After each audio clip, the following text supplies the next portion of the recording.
On a un petit quart d'heure pour des questions. Voilà, donc je crois que je ne suis plus que le seul avec un micro. I've got the power. J'arrive.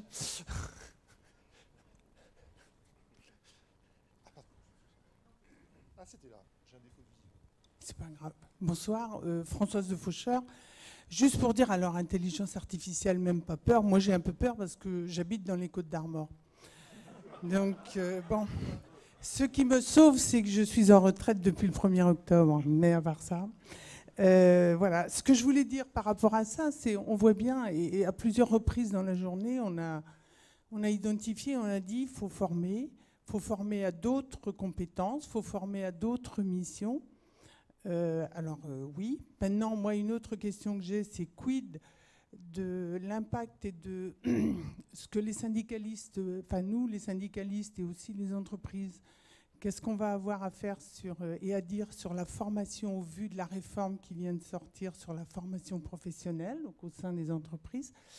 Et puis, si on prend l'exemple des infirmières dont vous avez parlé, docteur, sur les Côtes d'Armor, je me dis que ce sont des professionnels, pas de souci, sanitaires.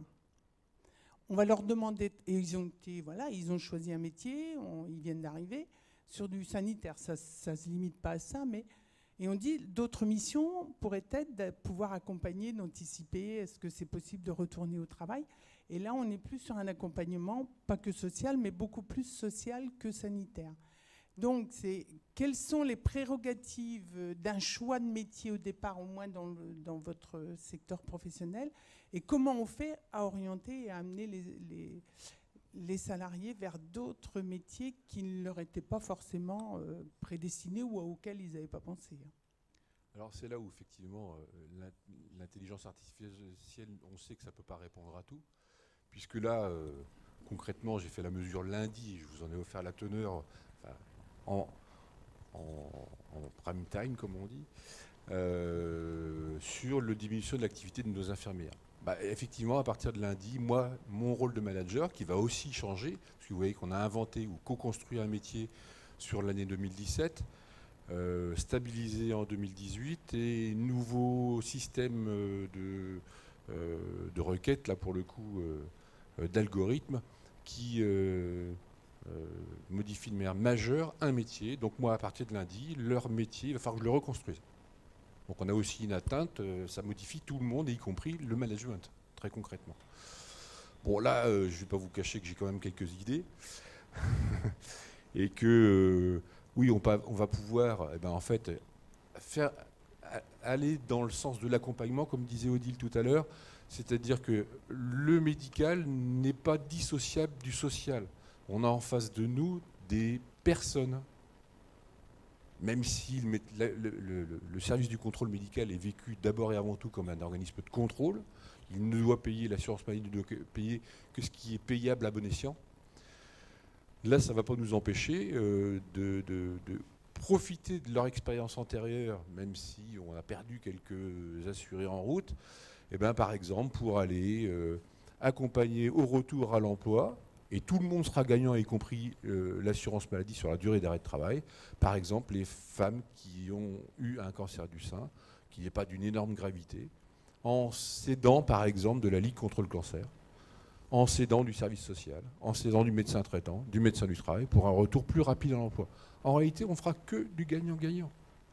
C'est juste une évolution faite de nos métiers. La difficulté, là, si on revient sur le sujet des données de l'assurance maladie, ça va être comment repérer le critère de gravité initial qui a fait que l'assurance maladie a pris en charge tel ou tel type de traitement. Vous voyez ? Donc on a encore beaucoup de boulot avant qu'on soit dans une efficacité optimale. En ce qui concerne la formation, je pense que l'employeur il aura tout intérêt, autant que nous, organisations syndicales, à promouvoir ces formations pour transformer je dirais, permettre cette transformation numérique et permettre aux salariés de passer d'un métier qui devient petit à petit obsolescent pour aller vers d'autres métiers, en fonction, bien sûr, de leurs envies et de leur appétence, parce que tout le monde n'a peut-être pas envie de faire de la relation client et il est parfois difficile d'accompagner des gens malades parce que parfois ça fait écho à votre propre vécu et c'est parfois difficile. Donc je pense que l'employeur a tout intérêt. Je veux dire, nous sommes là que pour, je dirais, faire qu'il soit au maximum et qu'il soit le plus intéressant et que ça concerne un maximum de gens pour que cette transformation se fasse correctement et bien.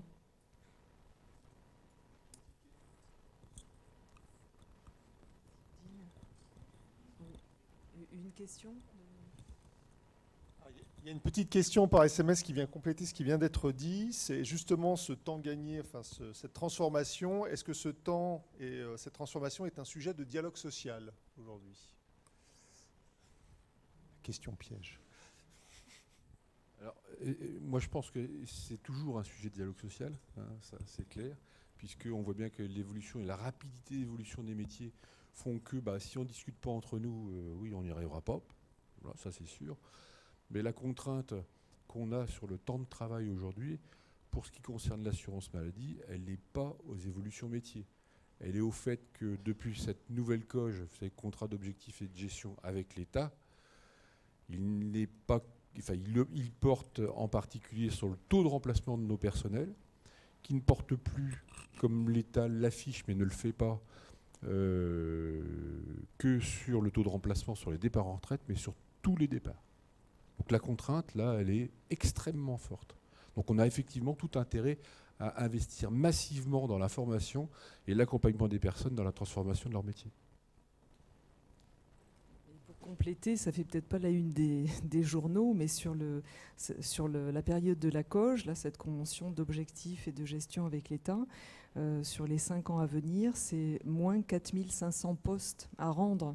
Hein, voilà. Sur l'assurance maladie. Oui.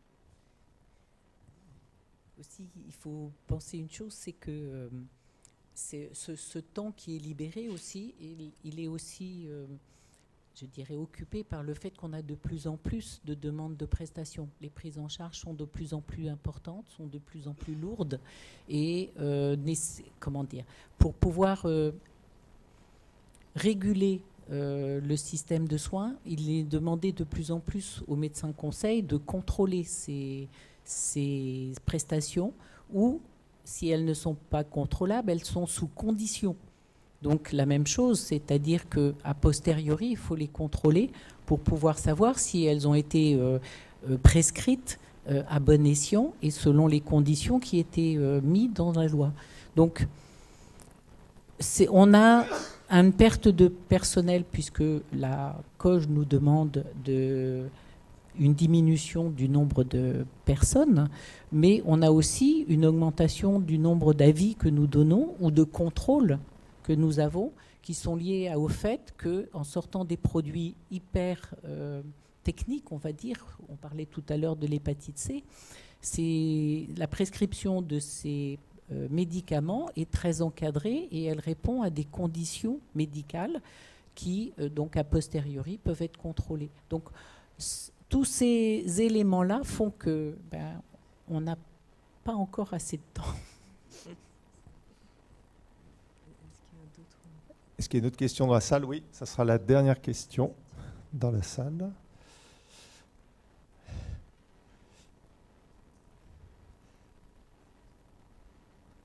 Sinon, je viens à la rescousse. Je viens à la rescousse, au cas où. Qui ira le plus vite. Je fais le maximum peu vite. Bon, okay. Merci Jérôme. Donc Thierry Mazur, secrétaire national à la Fédération Protection Sociale Travail Emploi, puis j'étais il n'y a pas très longtemps quand même secrétaire du comité d'entreprise de la CARSAT Bretagne et du service médical Bretagne. On ne va pas faire un débat entre Bretons.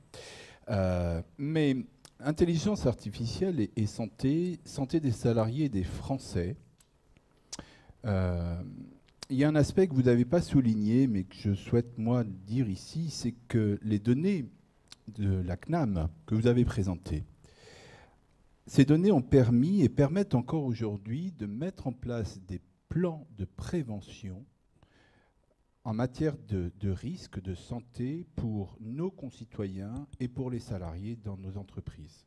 Et l'exemple des TMS, comme on les appelle dans le jargon spécialisé, mais les troubles musculo-squelettiques, dans beaucoup d'industries, et effectivement dans l'industrie agroalimentaire en Bretagne, il y a eu quand même des progrès qui ont été réalisés au bénéfice des salariés qui les subissent depuis de nombreuses années.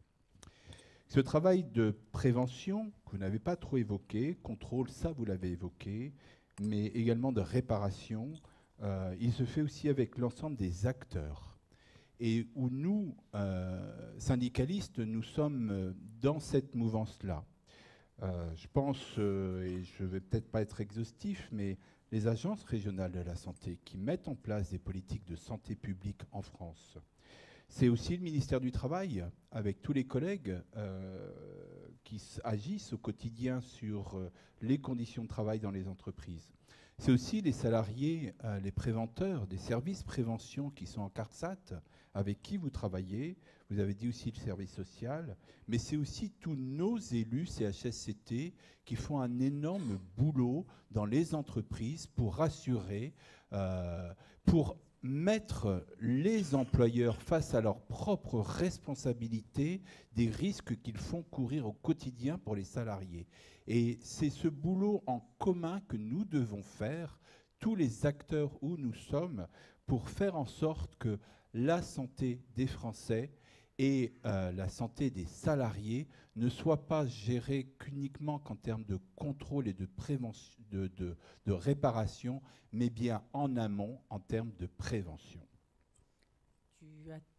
Tu as tout à fait raison, Thierry. Avec plaisir. Et c'est un des grands volets de la coche qui vient d'être signé, c'est ce volet prévention. On avait beaucoup de choses à dire, on aurait pu parler aussi des parcours de soins, on aurait pu parler de beaucoup de choses, et c'est pour ça que dès le départ, Sylvain a bien centré le débat, ainsi que Emmanuel. On s'est focalisé sur la gestion des indemnités journalières au sein du service médical. Et les indemnités journalières maladie, puisque lorsqu'on parle de prévention au sein des entreprises, c'est la branche AT-MP, c'est-à-dire accident du travail, maladie professionnelle. Et aujourd'hui, on ne s'était pas concentré sur ces sujets, mais tu as évoqué vraiment tous les aspects du service médical. Ils sont multiples. On aurait pu parler aussi des fraudes, on aurait pu parler de beaucoup de choses, mais c'était tellement de sujets que je pense qu'on aurait perdu nos collègues et ceux qui nous écoutent aujourd'hui. Ouais, juste pour mettre en exergue les activités, si on veut parler de tout, en fait, le service médical aujourd'hui en termes de production, il y a 600 processus. Et rien que sur les indemnités journalières, 50 indicateurs. Donc vous voyez qu'on peut aller beaucoup plus loin, mais je ne suis pas sûr que ça intéresse grand monde dans la salle. Moi, je voulais juste terminer par une proximité des slogans CFDT et du slogan assurance maladie. Ça m'a frappé quand j'ai vu. Bon, la CFDT, on connaît tous, s'engager pour chacun, agir pour tous. Et l'assurance maladie, le slogan, c'est agir ensemble, protéger chacun. C'est une belle conclusion. Merci Odile Régnier, Sylvain Beauce et Emmanuel Coursier-Sousse pour l'animation.